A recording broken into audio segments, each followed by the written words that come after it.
अजीज दोस्तों, अस्सलाम वालेकुम, नमस्ते, सत श्री अकाल, जय जिनेंद्रा, गुड आफ्टरनून। अजीज दोस्तों, कुछ इंटरनेशनल खबरें आपके साथ शेयर करूंगा। काफ़ी इंटरेस्टिंग खबरें हैं मेरे पास। पहली खबर मैं इंग्लैंड से लूँगा। इंग्लैंड की एक बहादुर होम मिनिस्टर है सुएला ब्रेवरमैन। मैं 11 साल से लंदन में रह रहा हूँ। इससे पहले भी मेरा लंदन आना जाना होता था और मैं क्लोजली, ख़ास तौर पे चूँकि एमकेएम का हेड ऑफिस था तो मेरा काफ़ी आना जाना होता था। महीना महीना मैं यहाँ पे एमकेएम के ऑफिस में रहता था। और वैसे तो पहली बार मैं 85 में सऊदी अरब से, जब मैं रियाद बैंक में जॉब करता था, तब घूमने आया था। खबरें मैं रखता हूँ। मैंने जितने प्राइम मिनिस्टर हैं, जितनी सरकारें हैं, उनके मामला देखे हैं। मैंने सुएला ब्रेवरमैन जैसी बहादुर औरत या आदमी होम मिनिस्टर नहीं देखा। ये क्लियरली बात करती है, दो टोक बात करती है और उसको पता है कि मैं प्रॉब्लम कहाँ है। देखें, आपके पास कोई प्रॉब्लम है, सबसे पहले, यानी एक आदमी बीमार है तो सबसे पहले आपको उस बीमारी को आइडेंटिफाई करना है, इसके बाद ही इलाज शुरू होगा। अब आपने आइडेंटिफाई कर लिया कि भाई फला आदमी को कैंसर है। अब आपको कैंसर का इलाज करने से पहले आपको उस आदमी को और सबको बताना होगा, उसके लोगों को जो उस आदमी से रिलेटेड हैं, कि इसको कैंसर है और इसका ये इलाज है। इंग्लैंड में बुराइयों की जड़ जो बहुत ज़्यादा इंग्लैंड को इस वक्त तबाही की तरफ तेज़ी से लेके जा रही है, एक फास्ट बुलेट ट्रेन में बैठ के जा रहा है इंग्लैंड तबाही की तरफ। और आज तक कोई प्राइम मिनिस्टर, कोई होम मिनिस्टर उस बीमारी का नाम नहीं ले रहा था। इसने नाम लिया। इसने आज से कुछ अरसे पहले भी कहा था और ऋषि सुनक भी क्लियरली कहता आया है। इसने कहा कि ये इंग्लैंड है ना, इसकी एक अपनी कल्चर है, इसकी एक अपनी हेरिटेज है, इसका अपना एक सिस्टम है। इसमें बाहर से आने वाले लोग जो यहाँ पे लीगली रह रहे हैं, इलीगली रह रहे हैं, उनको ये हक कहीं नहीं है कि इसकी कल्चर को हटा के अपनी कल्चर इम्पोज करें। यानी एक मुसलमान यहाँ पे जिस तरह से अपनी कल्चर को इम्पोज कर रहा है ज़बरदस्ती। रमज़ान में मेन आर्टरी है इल्फर्ड की। इल्फर्ड एक इलाका है जहाँ पाकिस्तानी बंगाली ज़्यादा हैं। मेन आर्टरी है, मतलब मैं वहाँ पे जब भी गाड़ी लेके जाता था ना, तो यूँ समझ लें कि आधा किलोमीटर है ना, वो घंटे डेढ़ घंटे में क्लियर होता था। इतनी ट्रैफिक होती थी। छोटा रोड है, वहाँ 2 वे रोड है, एक रोड जाने का, एक आने का है, एक ट्रैक जाने का, एक ट्रैक आने का है। दोनों तरफ दुकानें, रेस्टोरेंट वगैरह हैं। रमज़ान में दोनों तरफ से रोड बंद करके सड़क पर कपड़ा बिछा के अब मुस्लिम भाई वहाँ पे खाना खा रहे हैं, अफ्तारी कर रहे हैं। ऑक्सफोर्ड स्ट्रीट दुनिया की महंगी तरीन स्ट्रीट है, आइकॉनिक स्ट्रीट है। दुनिया भर का टूरिस्ट वहाँ पे होता है। 10-10, 20-20 हज़ार का जुलूस निकलता है। ये अब निकलेगा कल, आज, बल्कि आज 12 रबीउल अव्वल है ना, ईद मिलादुन नबी निकलेगा। देखना आप, ट्विटर, फेसबुक भरा होगा, हजारों लोग। सुएला ब्रेवरमैन ने कहा है कि ये चीज़ें हमें नहीं कबूल, जिसको रहना है रहे, लेकिन मल्टीकल्चरलिज्म से अब हम तंग आ गए। डाइवर्सिटी है ना, उससे हम तंग आ गए। अभी इंडिया में ये कहने की किसी की हिम्मत नहीं है, और सही भी है, क्योंकि यहाँ पे अभी 5% है तो वहाँ पे 20% है मुसलमान। और फिर दूसरा, यहाँ के पॉलिटिशियन कम से कम देशभक्ति, अपने देश के करेक्ट चीज़ों के लिए गवर्नमेंट को सपोर्ट करते हैं, सिवाय लेबर पार्टी के सब सपोर्ट कर रहे हैं। वहाँ पे तो सारे करेक्ट चीज़ों के लिए भी नहीं खड़े होते। भाई फार्मर्स प्रोटेस्ट जो हुए, तो फार्मर्स बिल जो आया था वो किसके फेवर में था? फार्मर्स की फेवर में था। पूरा भारत चीख रहा है कि फार्मर्स सुसाइड कर रहे हैं, फार्मर्स के ये मसले हैं। बेचारा 100 रुपये की सब्ज़ी उगाता है या कोई भी चीज़ उगाता है, वो मार्केट में बेचने जाता है तो 50 रुपये तो बीच में ही खा जाते हैं, दलाल और कॉन्ट्रैक्टर और ये और वो। उन सबको सफाया करने के लिए फार्मर बिल्स लाया तो कांग्रेस और सारे शुरू हो गए। तो भारत में अभी है लंबा अरसा बाकी है कि कोई प्राइम मिनिस्टर या होम मिनिस्टर ये कह दे कि डाइवर्सिटी हमारे लिए नुकसानदेह है। यहाँ सुएला ब्रेवरमैन ने कह दिया, और ऑब्वियसली ये ऋषि सुनक प्राइम मिनिस्टर है, उसकी इजाज़त से ही कहा होगा। उस पर बड़ा हंगामा मचा हुआ है और इसको रेसिस्ट और पता नहीं क्या कहा जा रहा है, लेकिन ये अपने बयान पे खड़ी है। Uncontrolled immigration, inadequate integration, and a misguided dogma of multiculturalism have proven a toxic combination for Europe over the last few decades. I'm not the first to point this out. In 2010, Angela Merkel gave a speech in which she acknowledged that multiculturalism had utterly failed. And then French President Nicolas Sarkozy and British Prime Minister David Cameron echoed similar sentiments shortly thereafter. Multiculturalism makes no demands of the incomer to integrate. It has failed because it allowed people to come to our society and live parallel lives in it.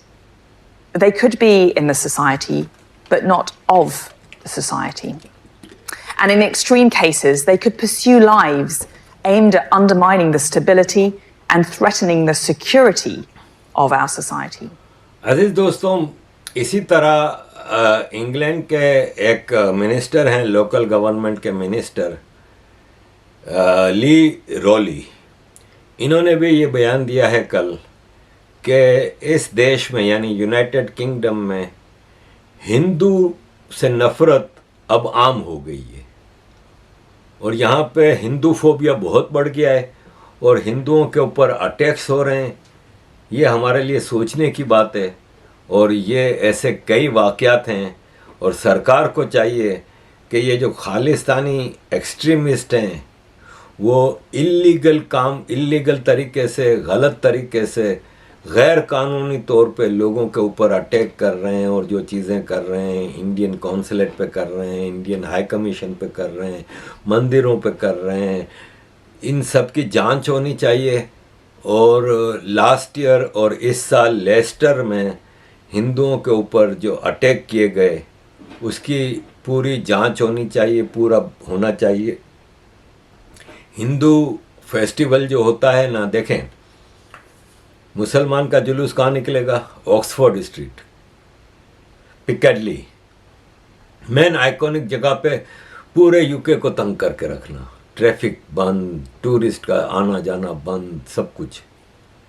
अभी हमने गणेश विसर्जन किया हिंदुओं ने, jubilee river है, बड़ा river तो London में रिवर थेम्स है, लेकिन छोटा रिवर है जुबली रिवर, उसका भी एक सुनसान कोना पकड़ लिया हमारे ऑर्गेनाइजर्स ने, जहाँ पे कोई ट्रैफिक नहीं, कोई कुछ नहीं, और वहाँ भी कोई रोड ब्लॉक नहीं किया गया, कोई कुछ नहीं किया गया। बाकायदा वहाँ पे पार्किंग थी, पार्किंग में लोग गाड़ी खड़ी करते थे अपनी फैमिली के साथ, गणेश जी की मूर्ति लेके आते थे, विसर्जन करते थे, चले जाते थे, किसी को तंग नहीं, कोई कुछ नहीं। मैं वहाँ पे तकरीबन 2-3 घंटे रहा, मुझे एक भी आदमी नज़र नहीं आया क्योंकि वो बिल्कुल सुनसान इलाका है और कोना उन्होंने रखा। हिंदू इस तरह अपना फेस्टिवल मनाता है। तो ये ली रॉली ने कहा कि ये बड़ी पीसफुल कम्युनिटी है और हमें इस पे एक्शन लेना होगा जो हिंदुओं के साथ यहाँ पे ज़्यादती हो रही है। अजीज़ दोस्तों, माइग्रेशन इस यूके का बहुत बड़ा मसला है और इतना बड़ा मसला है कि आप अंदाज़ा नहीं कर सकते। और यह है कि इतना बड़ा खर्चा हो रहा है। देखें, मैं बार बार आपको कहता हूँ, शायद आपको लगेगा कि ये रोता रहता है, लेकिन यार घर चलाना है ना, बड़े मसले। खैर, हालात ख़राब हैं महंगाई के, पैसा नहीं है यहाँ की सरकार के पास भी। Millions and billions of pound migrants के ऊपर लग रहा है। कल एक वीडियो वायरल चल रही थी, एक मुसलमान औरत को फ्री घर, यहाँ की कौंसल है ना, वो फ्री घर देती है जो जिनको ज़रूरत होती है, जो जॉबलेस होते हैं, फैमिली होती है, बच्चे होते हैं। तो उस औरत ने 10 घर रिफ्यूज किए, इसको 10 घर दिखाए। नहीं, इधर तो पार्किंग नहीं है। अबे जॉबलेस हो, खाने को पैसा नहीं, तुम सरकार से लेके खा रही हो, गाड़ी कहां से आई? हमने गाड़ी नहीं रखी। 10 घर रिफ्यूज किए कि नहीं, इसमें तो 3 कमरे हैं, मुझे तो 4 बेडरूम का चाहिए। मैं जब लंदन आया ना 2012 में रहने के लिए, तो जाहिर है जॉबलेस था। बेल्जियम से उठ के आ गए थे, इधर घर किराए पे लिया हुआ था। तो मैं गया कौंसल में कि मुझे भी कौंसल रेसिडेंस दें। कौंसल रेसिडेंस का ये कि 25-50 पाउंड किराया होता है। जैसे मैं 1750 यहाँ पे किराया दे रहा हूँ, इस घर का अगर कौंसल का होगा तो 100-150 पाउंड होगा किराया। उन्होंने कहा नहीं, आपको इस कौंसल में 5 साल रहना है, इसके बाद आप अप्लाई कर सकते हैं। ठीक है, 5 साल रहे। 5 साल बाद में गया, नहीं अब कानून चेंज कर दिया हमने, अब 7 साल कर दिया। 7 साल बाद मैं इधर आ गया दूसरी कौंसल में। फिर मैंने जाहिर मैं अब उस वक्त कुछ अरसा में रहा था जॉबलेस के उस पर। फिर तो मैं वहाँ पे भी जॉब करता था, पहले वैन ड्राइविंग की, फिर सिक्योरिटी की। हमें तो नहीं दिया। यहाँ पे सारे यूके की रिपोर्ट मौजूद है कि यूके के अंदर जॉबलेस लोगों में, यूथ में जॉबलेस लोगों में सबसे ज़्यादा पाकिस्तानी ओरिजिन के हैं। सबसे ज़्यादा यूथ हायर एजुकेशन की तरफ जो नहीं जाती वो पाकिस्तानी है, क्योंकि मुफ्त का खाना है। तो इस पे ज़रा सुनिए। So, ladies and gentlemen, as you rapidly approach the back end of the year 2023, illegal immigration has become an absolute joke. Who would have thought our once great country would welcome people that have to break UK law to enter this shithole of a country, then instead of charging them with committing a crime, as we do to our British citizens, we instead reward them with free money, pay their hotel expenses until we find them a suitable house to live in. Ladies, gentlemen, pangenders, no genders, transgenders and every other fucking genders, you have let your country go down the bog whilst Parliament debates whether or not grown men dressed as women should be taking a piss in the same toilet as your young daughters. Your shores are being invaded and you welcome the invaders with incentives of homes and money whilst you have nearly 300,000 people already homeless in Britain. Shame on you. अजीज दोस्तों, मसला ये है कि जब कश्तियाँ भर भर के आती हैं ना, तो उनको रहने के लिए कई 3 स्टार 4 स्टार होटल्स पूरे के पूरे सरकार ने किराए पे ले लिए हैं। होटल वाले को क्या मसला है, उसको तो पूरे के पूरे कमरे चढ़ गए ना किराए पे। पूरी 100% ऑक्यूपेंसी तो होटलों की नहीं होती ना, उसके तो 100% कमरे चढ़ गए। ऊपर से खाने पीने का बिल अलग, क्योंकि सबको फ्री में खाना मिल रहा है। फिर सबसे ज़्यादा उनको हफ्ते का खर्चा भी दिया जाता है, जिससे वो सिगरेट पिएं, सब कुछ करें। वाईफाई दिया हुआ है। ऐसे कई माइग्रेंट्स हम देख रहे हैं सोशल मीडिया पे जो कहते हैं नहीं ये होटल का खाना हमें नहीं पसंद। शादी में आए हो क्या और डिपोर्ट नहीं कर रहे। तो अब उम्मीद करते हैं कि सुहेला ब्रेवरमैन ने जो कहा है, इसके बाद इलीगल माइग्रेंट्स को भेज दिया जाएगा। अजीज दोस्तों, पूरा यूरोप इस पे परेशान है और पूरे यूरोप अब इस पे बातचीत कर रहा है। होपफुली कोई रास्ता निकल आएगा। अजीज दोस्तों, कनाडा की पार्लियामेंट में अभी एक नाजी जर्मन जिसने यूक्रेन में जंग लड़ी थी रशियंस के खिलाफ, रशिया जो जर्मनी को यूरोप को बचा रहा था, वो अब कनाडा में रह रहा है। उसको पार्लियामेंट में बुलाया गया और जस्टिन ट्रूडो समेत सब लोगों ने उसको तालियां बजा के उसको ऑनर किया। और फिर कल ये जस्टिन ट्रूडो ने जब हंगामा मचा के आप नाजी,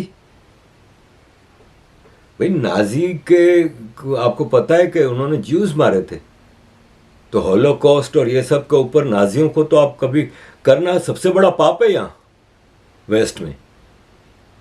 वो तालियां बजा रहे हैं और पार्लियामेंट में बुला के उसको ऑनर किया गया। तो कल फिर जस्टिन ट्रूडो ने माफ़ी मांगी। अभी इसको वो खालिस्तानी वाले मामले पे भी माफ़ी मांगनी होगी। और वैसे भी शायद माफ़ी की ज़रूरत ना पड़े, ये इसकी छुट्टी हो जाएगी। तो इसने माफ़ी मांगी, कहा हमसे बड़ी भूल हो गई। कनाडा के स्पीकर को रिज़ाइन करना पड़ा, पार्लियामेंट के स्पीकर को रिज़ाइन करना पड़ा कि हाँ मुझसे भूल हो गई।